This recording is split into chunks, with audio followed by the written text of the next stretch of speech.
Hi everyone, আপনার পোর্টফোলিওতে কি কোনো ব্যাংক স্টক আছে? থাকলে আজকের ভিডিওটি আপনার জীবন বদলে দিতে পারে অথবা আপনাকে বড় লোকসানের হাত থেকে বাঁচাতে পারে। কারণ গত কয়েক দিনে ব্যাংকিং সেক্টরে যা ঘটেছে তা গত কয়েক বছরে ঘটেনি। কারা এই ধসের পিছনে? আসলে ব্যাংকিং সেক্টরে কি ঘটছে? ব্যাংকিং স্টক হঠাৎ এত দ্রুত পড়ে গেল কেন? কোন কোন ব্যাংক সবচেয়ে বেশি প্রভাবিত হয়েছে? সবচেয়ে গুরুত্বপূর্ণ, এই পরিস্থিতিতে একজন স্মার্ট ইনভেস্টর কি করবে? কারণ ইতিহাস বলছে যে এরকম অনেক সময় ব্যাংকিং সেক্টরে ক্র্যাশ হয়েছে, কিন্তু তার কয়েক মাসের মধ্যেই ওই ব্যাংকিং স্টক কিন্তু অল টাইম হাই টাচ করেছে। তাহলে আজকের এই ক্র্যাশ কি অপরচুনিটি, নাকি এটা একটা বড় ট্র্যাপ? আজকের এই ভিডিওতে আমরা জানবো ব্যাংকিং সেক্টর ক্র্যাশের আসল কারণ, ব্যাংকিং স্টক কেন আবার দ্রুত বাড়ে, অতীতের বড় ক্র্যাশ থেকে নেয়া শিক্ষা, ব্যাংকিং স্টক অ্যানালাইজ করার সিক্রেট ম্যাট্রিক্স এবং শেষে টপ 5 ব্যাংকিং স্টক অ্যানালিসিস। সুতরাং বুঝতেই পারছেন ভিডিওটি আপনার জন্য কতটা গুরুত্বপূর্ণ হতে চলেছে। তাই ভিডিওটি কোথাও কোনো স্কিপ না করে পুরো ভিডিওটি দেখতে থাকুন। আর শেষে আমি এমন একটা জিনিস বলবো যার দ্বারা আপনি নিজেই বুঝতে পারবেন কোন ব্যাংকিং স্টক আপনার জন্য অপরচুনিটি এবং কোনটি আপনার জন্য ট্র্যাপ। নমস্কার বন্ধুরা, আমি সৌমেন খাঁ, মিউচুয়াল ফান্ড মন্ত্র চ্যানেলের পক্ষ থেকে আপনাদের সবাইকে স্বাগত।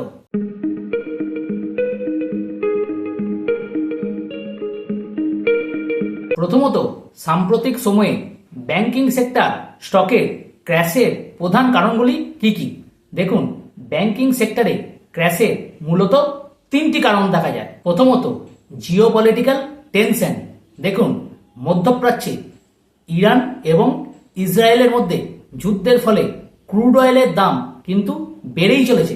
আর জানেন তো, ক্রুড অয়েলের দাম যদি বাড়তে থাকে তাহলে সব জিনিসের দাম বেড়ে যায়।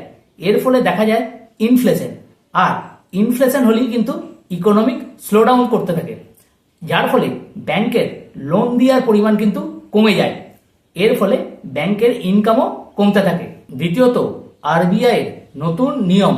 দেখুন, আরবিআই নতুন নিয়ম চালু করেছে যে ব্যাংকগুলি কাস্টমারকে জোর করে ইন্স্যুরেন্স পলিসি বিক্রি করতে পারবে না।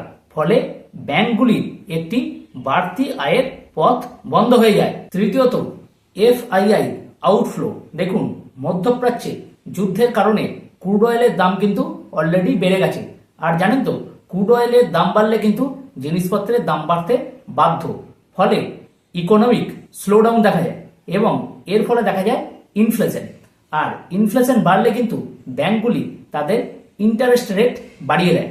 এর ফলে এফআইআই বা ফরেন ইনভেস্টাররা তাদের ইনভেস্টমেন্ট, বিশেষত ইন্ডিয়ান স্টক মার্কেটে যে ইনভেস্ট আছে সেটাকে বিক্রি করে তারা বন্ড মার্কেটে কিন্তু ইনভেস্ট করতে শুরু করে, কারণ বন্ডে কিন্তু ইন্টারেস্ট রেট বেশি। নেক্সট, ঐতিহাসিক প্রেক্ষাপট। দেখুন, ইতিহাস সাক্ষী আছে যে ব্যাংকিং সেক্টরের ক্র্যাশ আসলে সম্পদ তৈরির সুযোগ। 1992 সালে যখন হর্ষদ মেহতা স্ক্যাম হয় তখন ব্যাংকিং স্টকে ব্যাপক পতন দেখা গিয়েছিল। এরপরে ব্যাংকিং স্টক প্রবলভাবে ঘুরে দাঁড়ায় ও সেবি গঠিত হয়। 2008-এর গ্লোবাল ফাইন্যান্সিয়াল ক্রাইসিসের সময়ও ব্যাংকিং স্টক প্রায় 60% পড়ে গিয়েছিল। এর পরের 2 থেকে 3 বছরে এই স্টকগুলি 3 থেকে 4 গুণ রিটার্ন দিয়েছিল। এবং সর্বশেষ 2020-তে যে কোভিড প্যান্ডেমিক হয় তাতেও কিন্তু ব্যাংকিং স্টকে ব্যাপক পতন দেখা গিয়েছিল। পরে কিন্তু এই স্টকগুলি অল টাইম হাইতে টাচ করে। এর থেকে আমরা এই শিক্ষা পাই যে মার্কেট যখন ভয়ে থাকে তখন অ্যাকচুয়ালি সাহসী হওয়ার সময়। এবার আসা যাক ব্যাংক স্টকের দাম বাড়ার কারণ।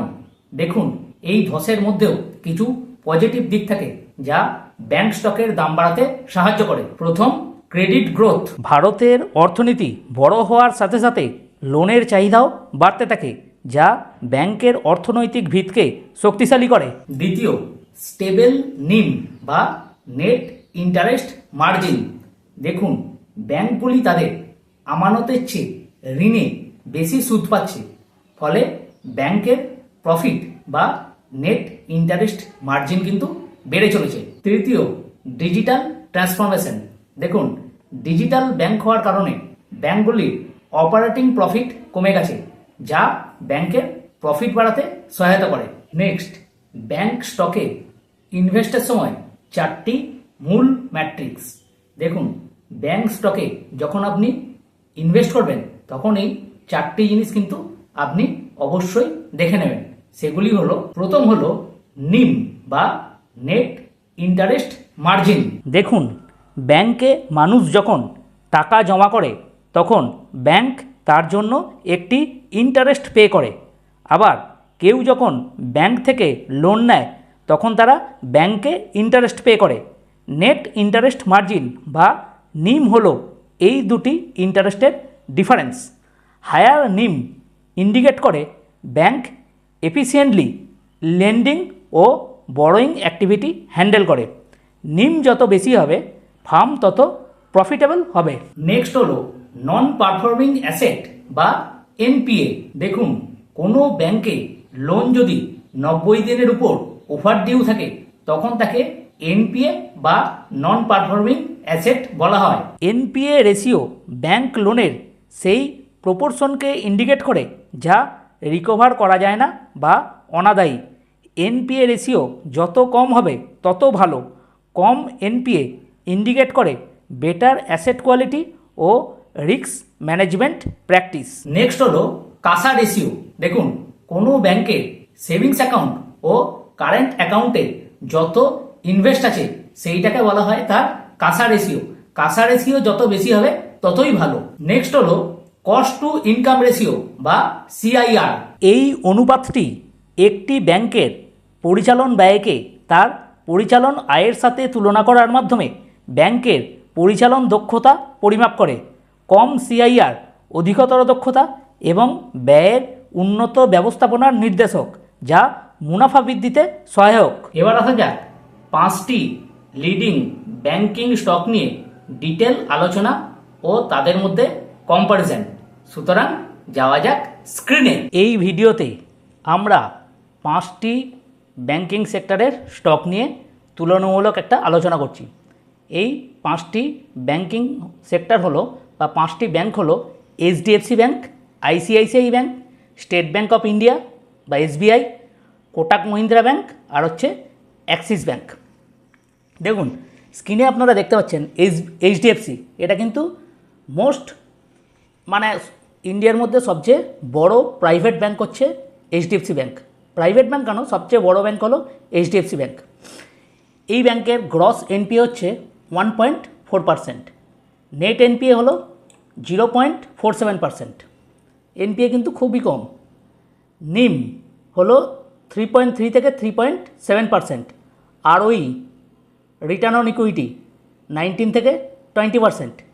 ডিপোজিট কত আছে এই ব্যাংকের? ডিপোজিট আছে 27 লাখ প্লাস ক্রোড়, মানে 27 লাখ ক্রোড়ের বেশি ডিপোজিট আছে। লোন বুক কত করেছে? 27 লাখ প্লাস ক্রোড়। এর স্ট্রেংথ কী কী আছে এই ব্যাংকটার?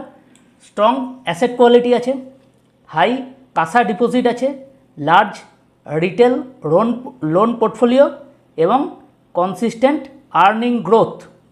আর এইচডিএফসি ব্যাংকের সবচেয়ে যেটা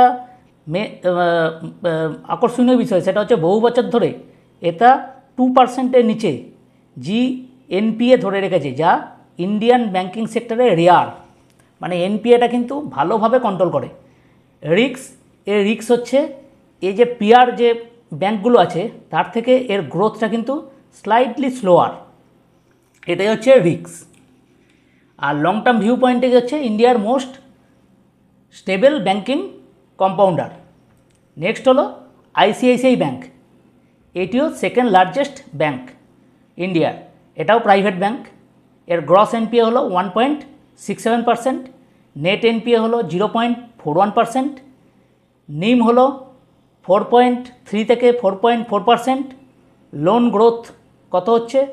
13 থেকে 14% ইয়ার অন ইয়ার বেসিসে লোনের গ্রোথ হচ্ছে। প্রফিট গ্রোথ কত হচ্ছে?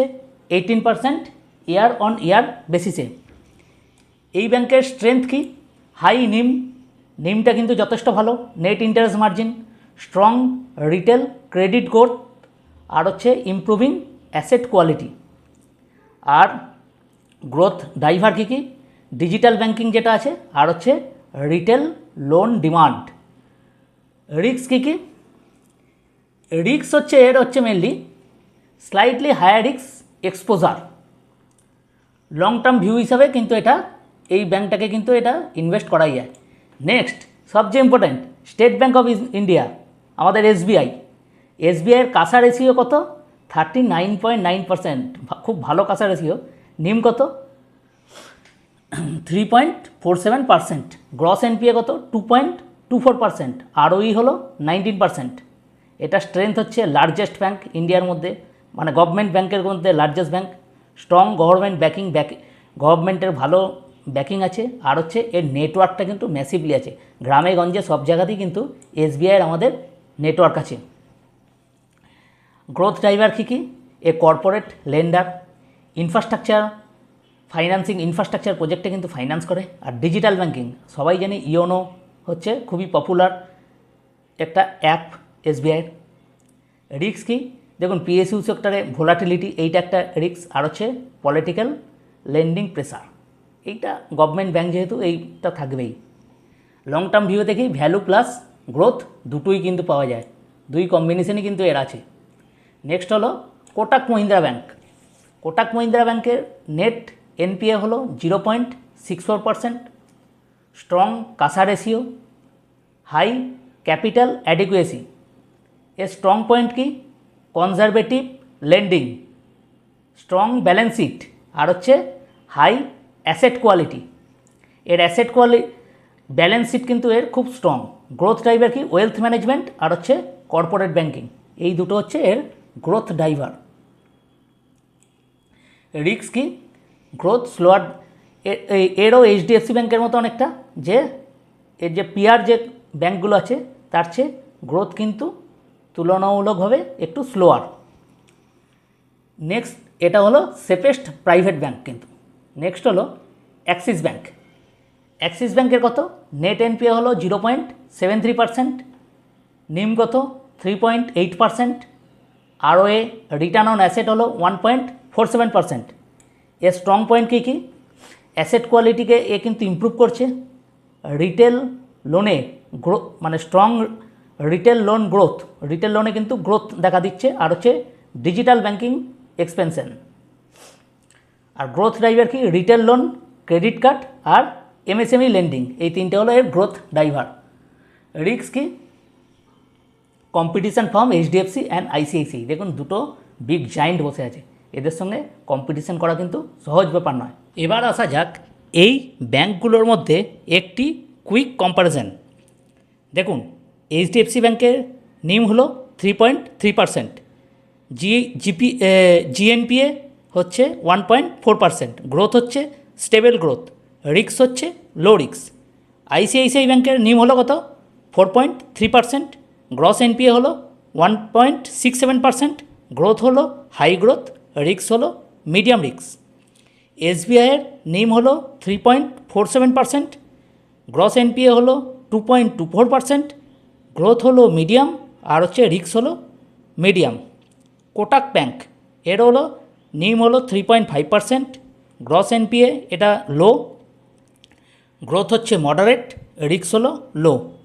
অ্যাক্সিস ব্যাংক এর নিম হলো 3.8%, এর গ্রস এনপিএ হলো 1.57%, গ্রোথ হচ্ছে হাই গ্রোথ, রিস্ক হলো মিডিয়াম রিস্ক। সুতরাং দেখুন, যদি রিস্কের হিসাবে আপনি দেখতে চান তাহলে লো রিস্ক হলো এইচডিএফসি ব্যাংক আর হচ্ছে কোটাক ব্যাংক। আর যদি গ্রোথের হিসাবে দেখতে চান তাহলে হাই গ্রোথ হচ্ছে দুটি ব্যাংক, একটা হলো আইসিআইসিআই ব্যাংক আর একটি হলো অ্যাক্সিস ব্যাংক। এবার প্রশ্ন হলো, ব্যাংকিং স্টক ক্র্যাশের পর সব ব্যাংকিং স্টক কি রিকভার করতে পারে বা অপরচুনিটি হতে পারে? সহজ কথায় উত্তর হলো না, সব স্টক কিন্তু রিকভার করতে পারে না। কোন কোন স্টক রিকভার করতে পারে সেইটা দেখার জন্য আপনাকে কিন্তু চারটে জিনিস কিন্তু আপনাকে জানতে হবে। কি সেই চারটে জিনিস? প্রথম হলো নিম, অর্থাৎ নেট অ্যাসেট মার্জিন। সেকেন্ড হলো এনপিএ রেশিও অর্থাৎ নন পারফর্মিং অ্যাসেট। থার্ড হলো কাসা রেশিও এবং ফোর্থ হলো সিআইএ। এই চারটে জিনিস যদি কোনো ব্যাংকে ঠিক থাকে তাহলে অবশ্যই সেই ব্যাংকিং স্টক ক্রাশের পর কিন্তু সেই স্টকটা অল টাইম হাই টাচ করতে বাধ্য। এই ভিডিওটি একটি এডুকেশনাল ভিডিও, এটি কোনো রকমভাবেই রেকমেন্ডেশন নয়। কোনো স্টকে ইনভেস্ট করার পূর্বে আপনারা নিজেরা ভালোভাবে রিসার্চ করে তবেই কিন্তু স্টকে ইনভেস্ট করবেন। এতক্ষণ ধরে ভিডিওটি দেখার জন্য আপনাদের সবাইকে অসংখ্য ধন্যবাদ। ভিডিওটি যদি ভালো লাগে তাহলে অবশ্যই একটি লাইক করে দেবেন এবং শেয়ার করে দেবেন সেই সব বন্ধুদের সাথে যারা স্টক মার্কেটে ইনভেস্ট করে। আর আপনি কি লং টার্মে ওয়েলথ ক্রিয়েট করতে চান তাহলে চ্যানেলটি অবশ্যই সাবস্ক্রাইব করে রাখবেন, কারণ এখানে কিন্তু ডেটা ড্রিভেন বিভিন্ন ভ্যালুয়েবল কন্টেন্ট দেখানো হয়। এবার আপনারা নিচে কমেন্টসে লিখে জানান এই ব্যাংকিং সেক্টরে যে ক্র্যাশ হলো সেটা কি সত্যি অপরচুনিটি নাকি এটা একটা ট্র্যাপ। আমি কিন্তু সবাইকার কমেন্টস পড়ব। ততক্ষণের জন্য ইনভেস্ট স্মার্ট, স্টে পেশেন্ট এবং স্টে ওয়েলদি।